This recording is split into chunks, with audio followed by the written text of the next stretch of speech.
কেমন করে জীবন বৃদ্ধির পথে এগিয়ে যাওয়া যাবে, কেমন করে বিধিসম্মত বিবাহ ও সুপ্রজননের মধ্য দিয়ে সুসন্তান লাভ করা যাবে, কেমন করে ইষ্টকে ভালোবেসে সপারিপার্শ্বিক সকলকে ভালোবাসা যাবে, কেমন করে বৃত্তি প্রবৃত্তিকে নিয়ন্ত্রিত করে দেবত্বের জাগরণ ঘটানো যাবে, কেমন করে নিজ নিজ বৈশিষ্ট্যে পরিপূর্ণ বিকশিত হওয়া যাবে।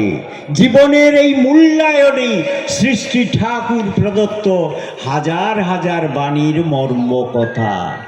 সৃষ্টি বরদা বলছেন, ঠাকুর তো হাজার হাজার বাণী দিয়েছেন, কিন্তু মাত্র 3টি বাণী যদি আপনারা সঠিকভাবে মেনে চলতে পারেন, তাহলে ওই হাজার হাজার বাণীগুলো আপনারা মেনে চলতে পারবেন। তার প্রথম বাণী হলো, উষা নিশায় মন্ত্র সাধন, চলাফেরাই জপ, যথাসময় ইষ্ট নির্দেশ, মুক্ত করাই তপ। মানুষ আপন টাকা পর, যত পারিস মানুষ ধর, মাছ মাংস খাস নে আর, পেঁয়াজ রসুন মাদক ছাড়। এই 3টি বাণী যদি আপনারা সঠিকভাবে মেনে চলতে পারেন, তাহলে ঠাকুরের হাজার হাজার বাণী আপনারা মেনে চলতে পারবেন।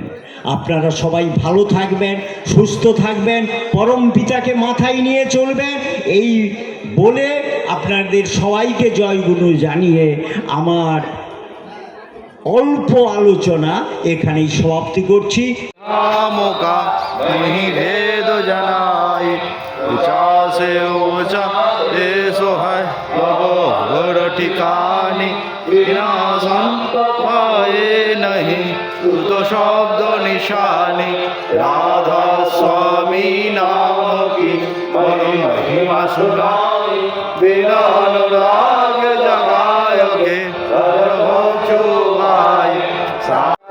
मेरे समर्थ स्वामी सुकर करो